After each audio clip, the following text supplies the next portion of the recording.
Hello, hello, and welcome to my live video call. My name is Chad Allen, and today we are going to be discussing borrowed immunity and what it is, what it can do for you, how do you acquire it as an individual. This topic is very, very important, and it is one that you do not want to miss, and it's also one that is very, very relevant during the COVID 19 and also with the upcoming flu season coming up. And so you would learn quite a bit with this particular live video call today. And if you are here for the first time or you're viewing from my personal profile page or my uh, Facebook page. Be sure to say hi and share where you are from. You can share the video feed as well with your family and friends, and we will be very happy with that so that they can also learn about what it is and what it takes to have borrowed immunity and how you acquire it. So, uh, so let's go ahead and get started here. Okay, so so the first question is, what is borrowed immunity? So simply put, borrowed immunity is basically passive immunity, meaning that you acquire this type of immunity when you either get a vaccination or if you're a baby, you get it from your mother's breast milk. Other ways that you can get this type of immunity is from uh, immune messengers that are found within cow colostrum and also in chicken egg yolks. There's many other places that you can get this kind of borrowed immunity from, but we're only going to focus on uh, just a couple, like the vaccinations, natural vaccination, and we'll compare the two between what is borrowed or what is natural vaccination versus what is the synthetic vaccination, and also what it does, what the borrowed immunity actually does for you. So just imagine for a moment that you get a vaccination. Okay, so you go to the doctor's office, and the doctor gives you a vaccination for the flu. So in theory, what happens is with the flu vaccination is that it puts antibodies into your arm, right, into your body, so that you will be inoculated to the flu. So your immune system would say, "Oh, there's something in the body, and there's something going on.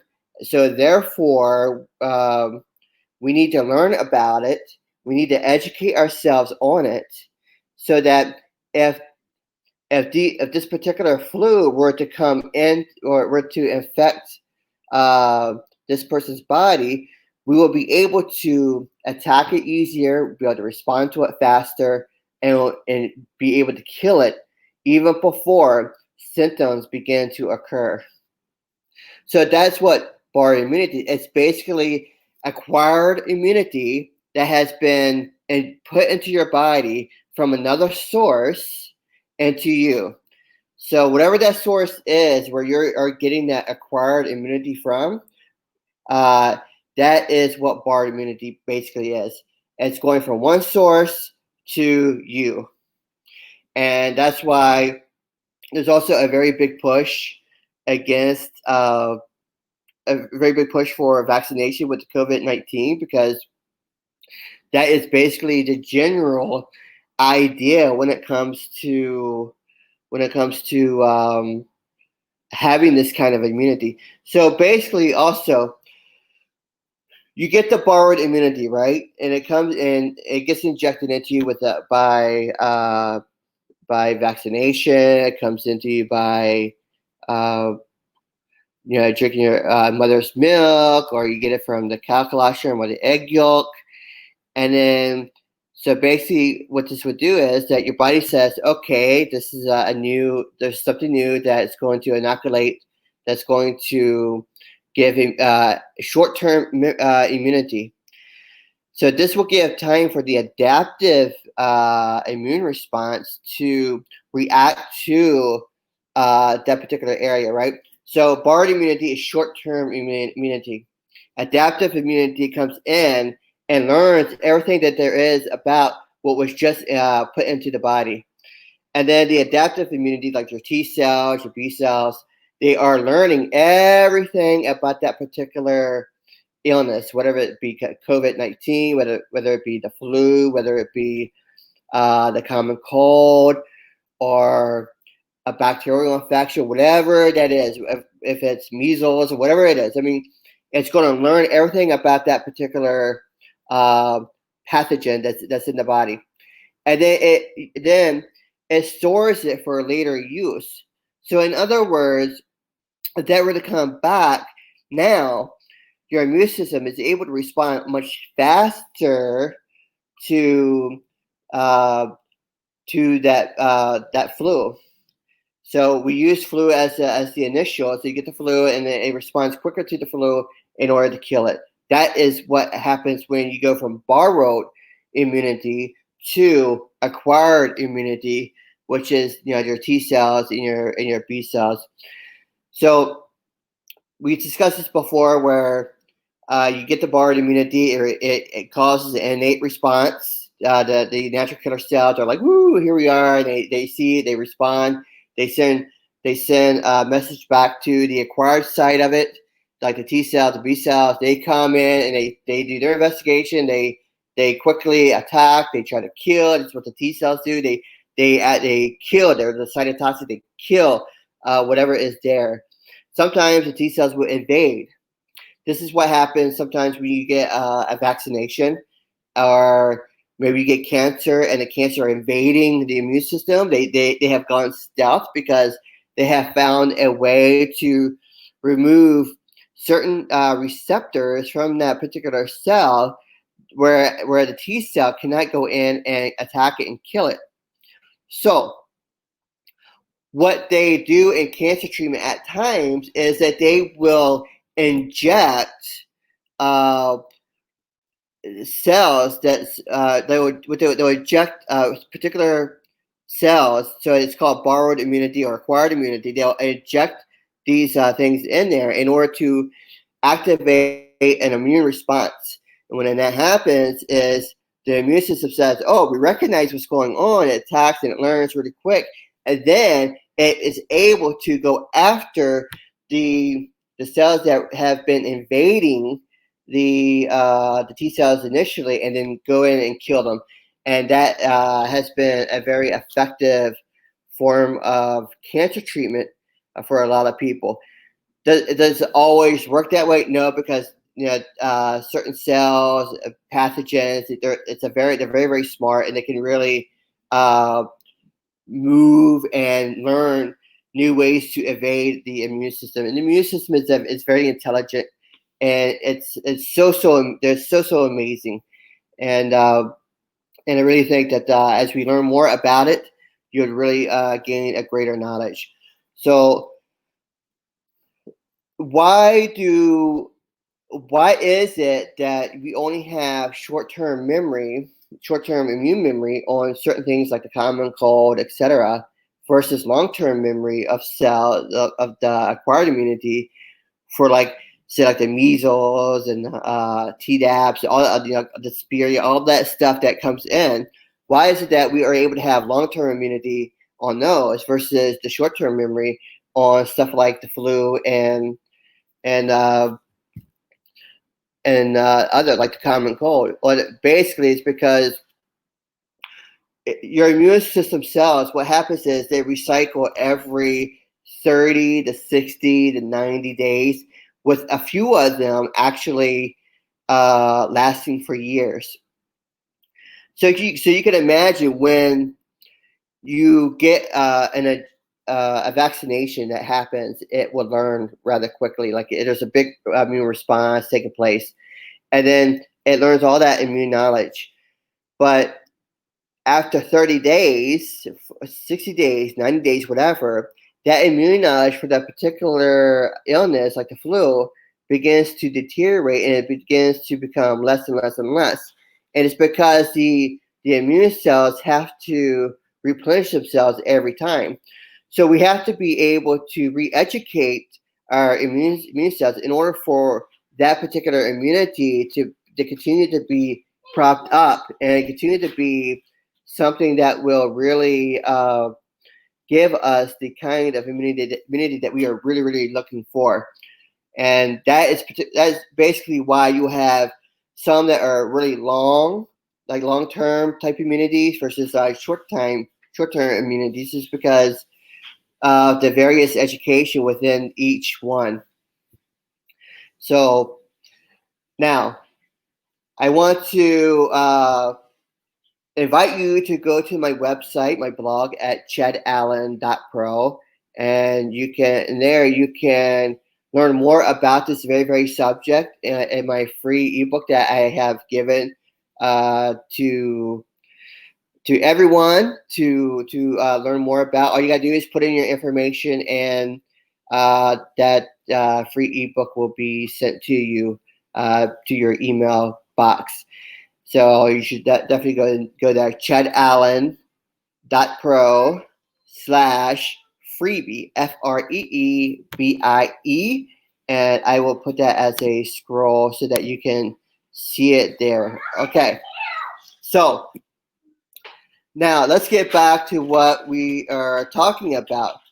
So what is the difference between then the synthetic vaccinations, the kind of vaccinations that you get at the doctor's office?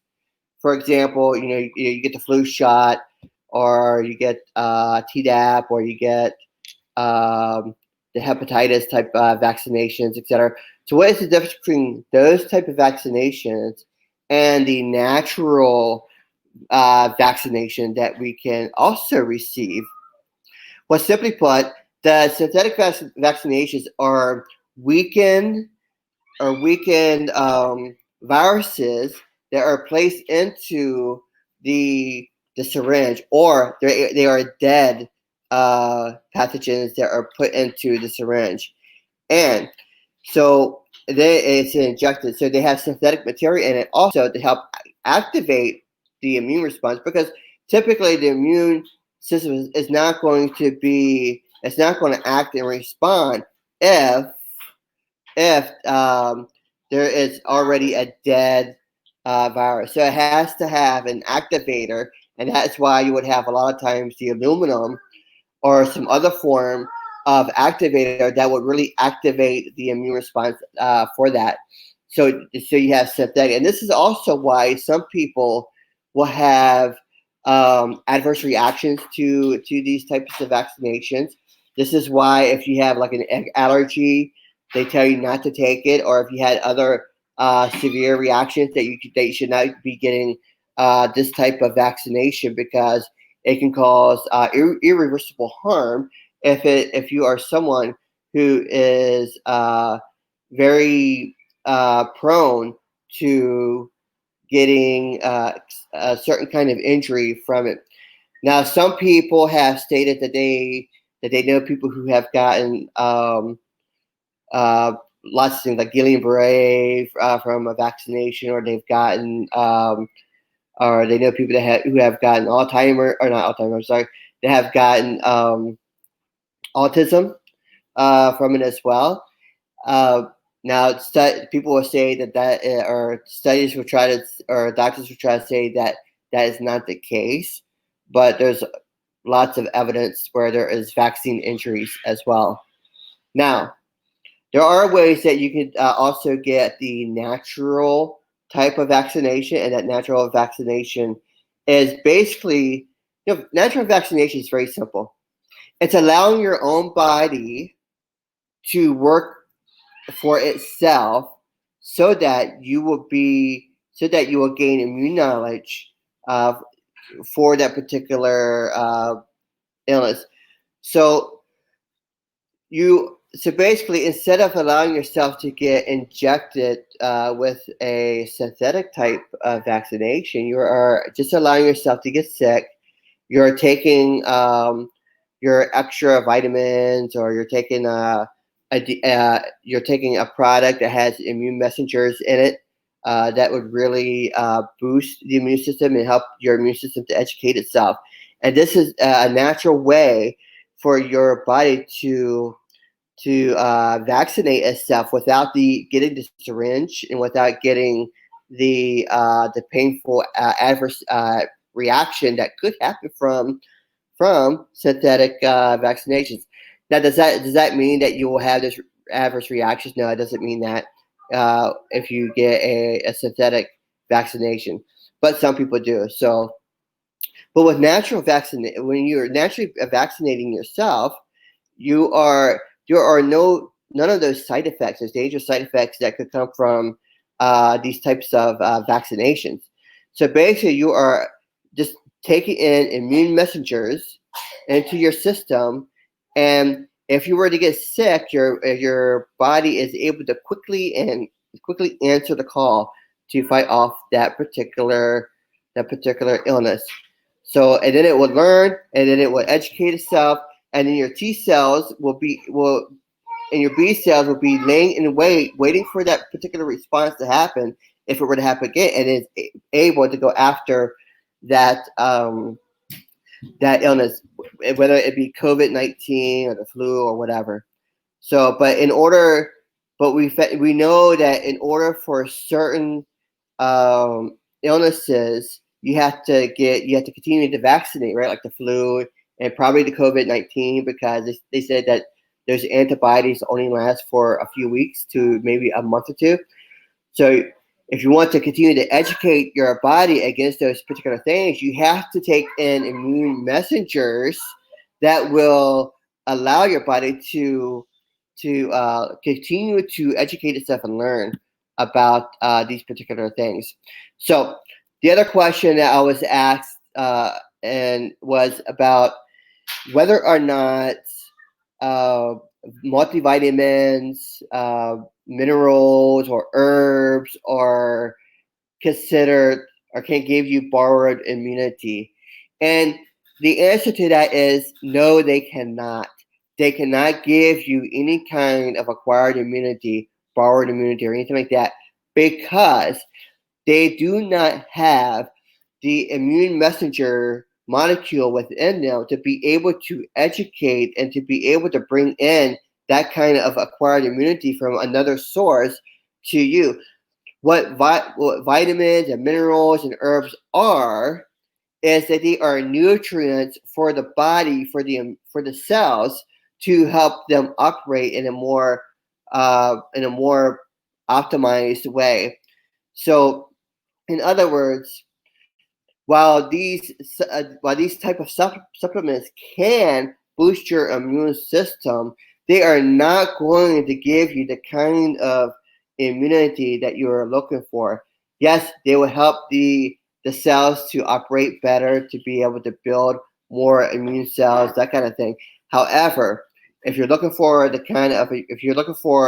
optimized immunity where your immune cells are continuing to want to learn and educate themselves against certain viral infections, pathogenic type things, then you have to have the immune messengers molecules within you. So we not always get that with the synthetic vaccinations, because even with the synthetic vaccinations, once you get it, the those pathogens have already mutated to the point where the the the ones that are inside the vaccination are already gone. But with immune messengers, it's a great supplement to let's say if you were to get a flu vaccine or the COVID-19 vaccine.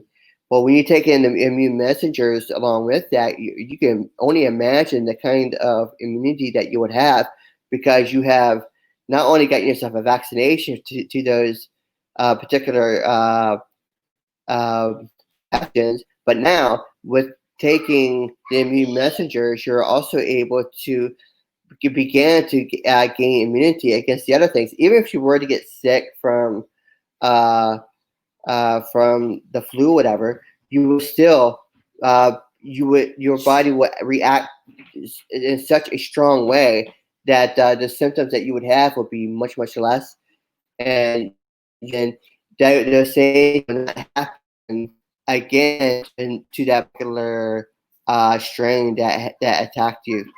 So it's very important that you find a way to become immunized in whether it be with immune messenger molecules or whether it be through vaccinations. But even with, like I said, with synthetic vaccinations, it's not going to give you the kind of protection that you're looking for.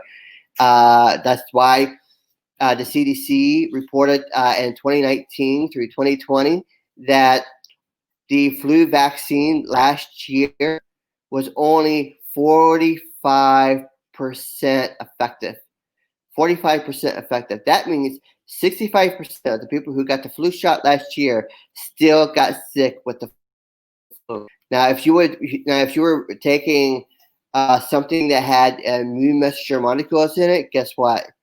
Your body will continue to learn. Even if you did get sick, boom, it would really help you out and knock that thing out rather quickly.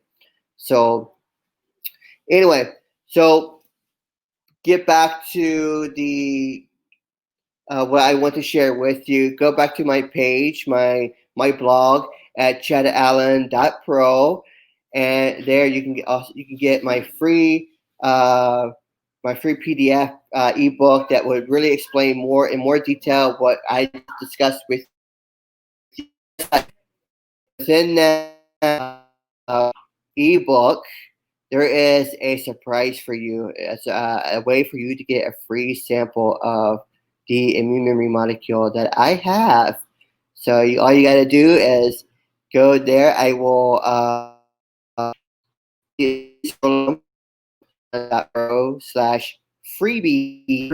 and there it will be.